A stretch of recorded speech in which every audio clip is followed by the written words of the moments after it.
The story begins with two teenage girls discussing the events of the previous weekend, during which one of them, Katie Embry, played by Amber Tamblyn, went to a cabin in the mountains to spend time with some friends.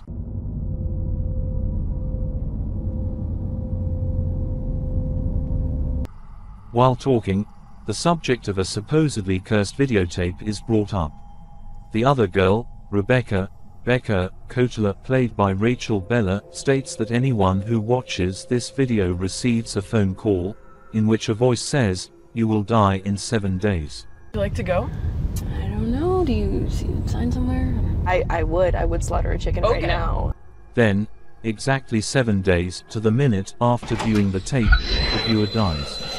Katie reveals in horror that she had watched that video at the cabin last weekend with 3 friends. Look what Christian. So you're going to check it out? We're going to check it out. We're going to be there for 5 days. You're Exactly 7 days earlier. While they were happy joking over the discussion, the home telephone started ringing, and that put both of them to fear.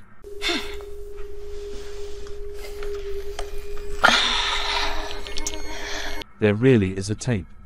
She asked her. They both tried to go check who is calling. They got to the place where the phone is ringing but slowed down before picking up. After a series of unexplainable occurrences, involving a television in the house turning itself on and eerie sounds, Katie is mysteriously killed while Becca has the misfortune of watching, causing her to be institutionalized in a mental hospital. See any ghosts? Thank you. Oh, hey, you might get lucky. You might get breakfast and a show, because according to Rebecca, they love to sing. No, I said it sounded. The film then introduces Katie's aunt, Rachel, played by Naomi Watts, a journalist living in Seattle. Into that antique shop. They find all this junk from the Abaddon Hotel. Nothing that big of a deal. Her son, Aidan, was not only Katie's cousin but also a good friend, and seems to be sensitive to psychic occurrences. Aidan's teacher brings to Rachel's attention that he had been drawing pictures of his cousin dead in the ground for days before Katie actually died. Yes, we can. At Katie's funeral, Rachel's sister asks her to investigate her daughter's death.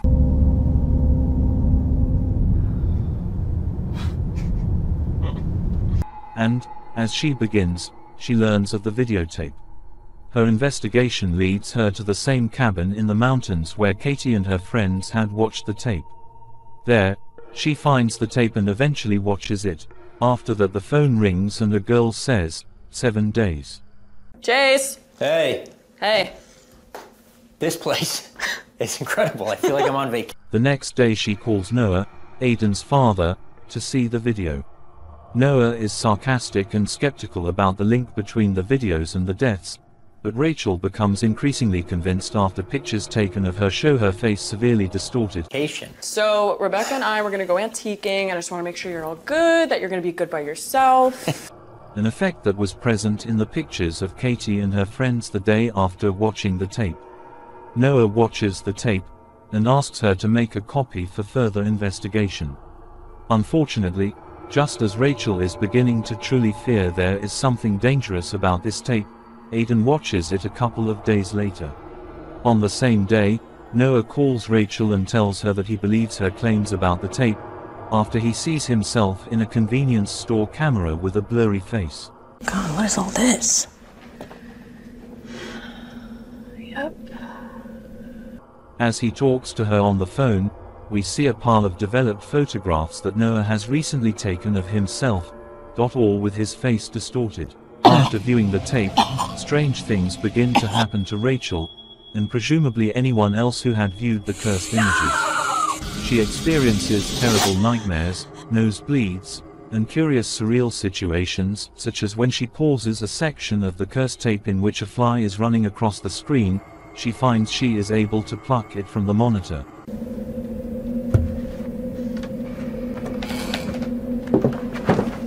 Rachel's investigation turns to the tape itself, which contains a seemingly random series of disturbing, grainy, black and white images. Investigating those images leads Rachel to Anna Morgan, the woman seen in the tape who lived on Moisco Island with her husband and daughter, and raised horses. Rachel discovers that a mysterious tragedy befell the Morgan Ranch, in which all the horses seemed to go mad, killing themselves attempting to flee the ranch. This presumably caused Anna Morgan to become severely depressed, and shortly after taking residence at a mental institution, to commit suicide.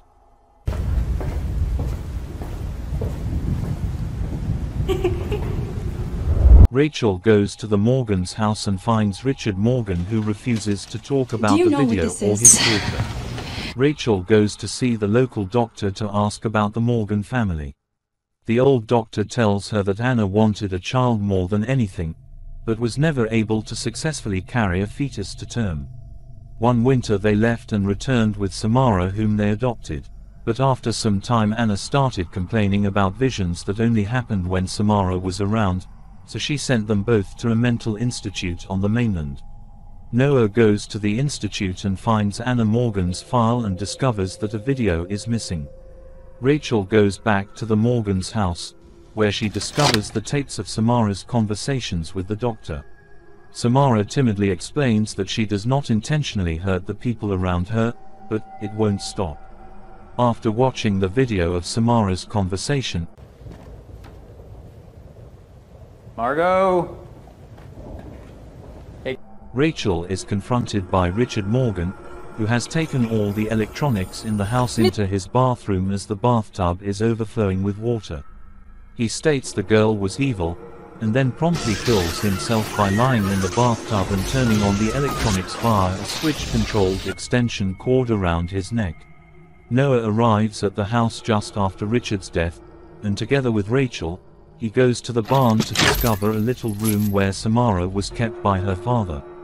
Behind the wallpaper they discover a burned image of a tree recognizable from the videotape, and Rachel remembers seeing it near the cabin at Shelter Mountain Inn.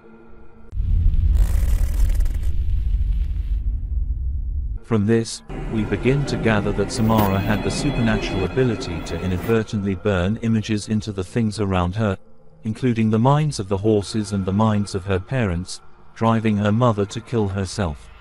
Rachel and Noah depart the Morgan farm and arrive at Shelter Mountain Inn, and discover a well underneath the floor. Rachel is led to where Samara was killed, at the bottom of a well. A strike from a falling TV, presumably perpetrated by Samara, results in Rachel falling into stuff in the well and finding Samara's body.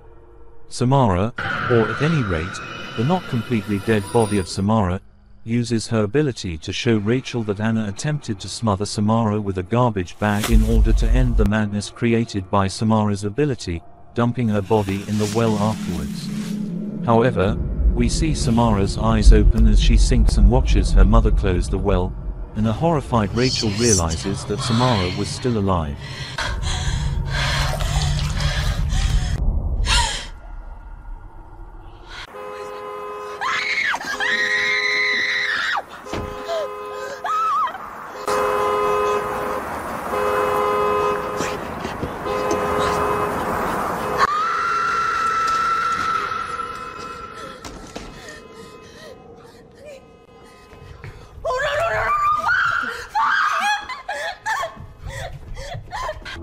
Subscribe to our YouTube channel for more short movie stories, and do not forget to hit the notification bell icon to stay notified on all our new movie recaps.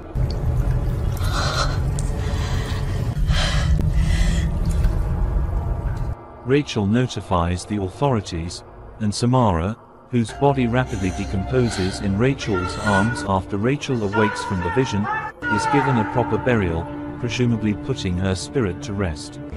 Noah asks her how long could you survive trapped in a well, and Rachel guesses that you could survive 7 days.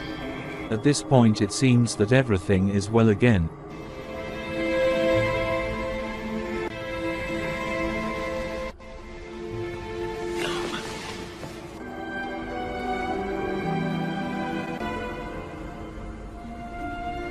And Rachel informs Aidan that they will no longer be troubled by Samara.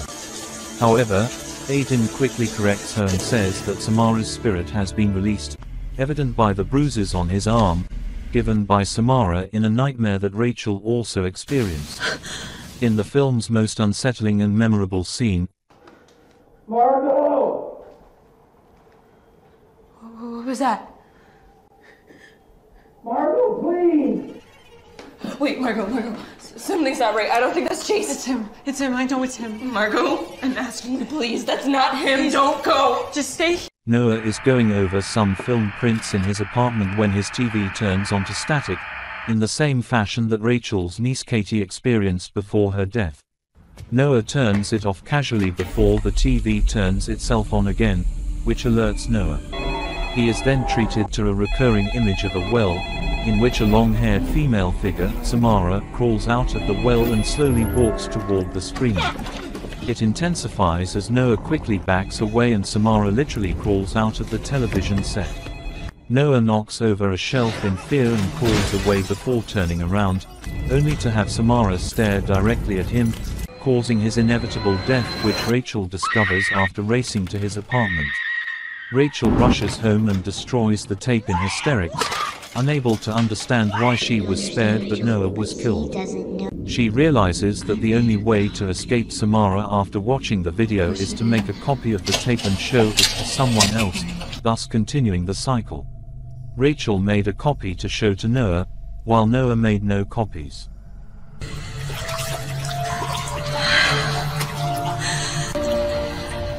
It's okay now.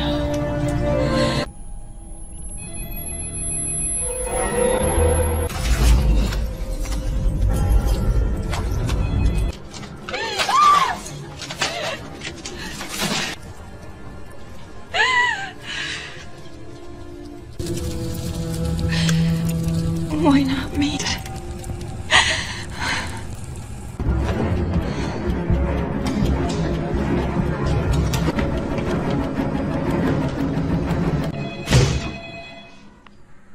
The movie ends with Rachel helping Aiden to make a copy of the tape. As the tape copy is made, Aiden turns to his mother, Rachel, and asks her who was to see the tape. Subscribe to our YouTube channel for more short movie stories and do not forget to hit the notification bell icon to stay notified on all our new movie recaps.